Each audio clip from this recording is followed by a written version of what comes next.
Incarner notre pentagramme dans le bon sens. L'urgence des âmes qui aspirent à l'éveil. Opérer notre retournement, c'est la voie d'urgence de ceux qui souhaitent s'éveiller à leur véritable nature et l'incarner sur la planète Terre. Léonard de Vinci a dessiné l'image d'un homme tenant les bras et les jambes écartés de façon que les 4 extrémités des membres et la tête coïncident avec les sommets d'un pentagone étoilé inscrit dans un cercle. Cette figure s'appelle l'homme de Vitruve.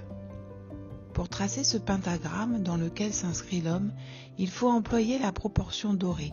Il s'agit du nombre d'or dont l'approximation est 1,618.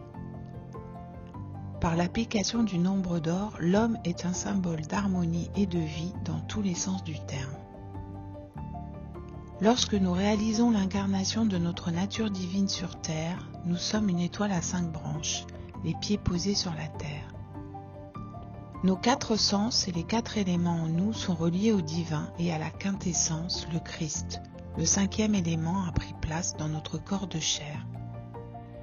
C'est Paracelse, grand alchimiste, qui le premier en 1571 énonce que l'homme est un microcosme, un monde en petit, contenu dans un macrocosme, le monde plus grand. Dieu, après avoir créé le grand monde, a formé le petit monde. L'homme est ce petit monde qui contient toutes les qualités du grand monde.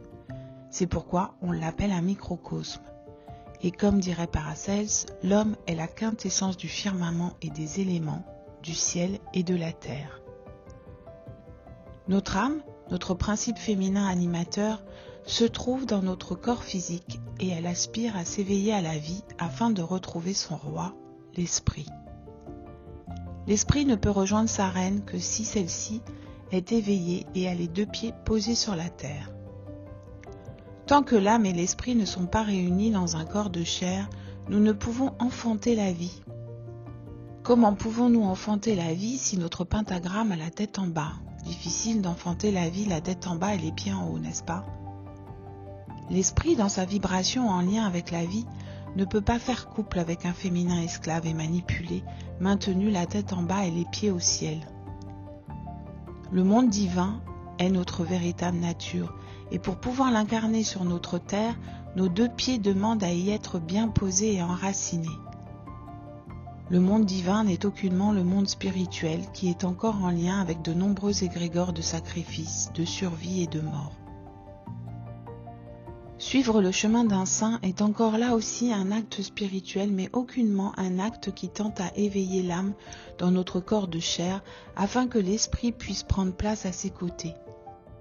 Combien arpentent encore des chemins de sainteté? Pourquoi suivre le chemin d'un saint bien souvent martyr, souffrant, pauvre et ayant fait le vœu de chasteté?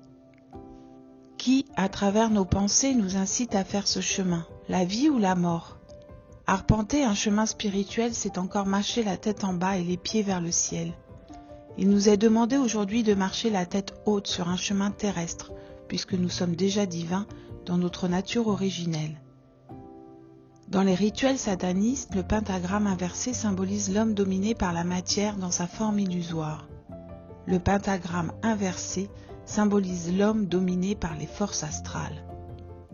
N'oublions pas que le monde spirituel fait partie de l'astral, donc du monde de la mort et de tout ce que cela engendre de non-vie.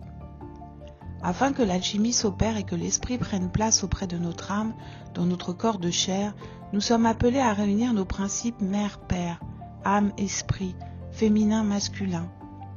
Il ne s'agit plus là de spiritualité désincarnée, encore en lien avec la pauvreté, la sainteté et la chasteté, mais bien au contraire du couple fécond en lien avec le sacré, la vie et l'abondance.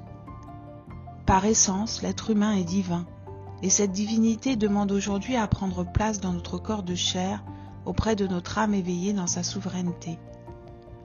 Ne pas confondre divinité et spiritualité. Le nombre d'or nous parle de vie et de vivant. Le nombre d'or nous parle d'avoir les pieds sur terre. Le nombre d'or nous parle d'alchimie interne et de transmuter notre plomb en or. Le roi aspire à retrouver sa reine et célébrer ses noces alchimiques. Tant que l'homme aura la tête en bas et les pieds en haut, il sera gouverné par des mondes illusoires qui le manipuleront pour contribuer à nourrir le monde de la mort. N'attendons pas que le sang nous monte trop à la tête, redressons-nous dans notre souveraineté.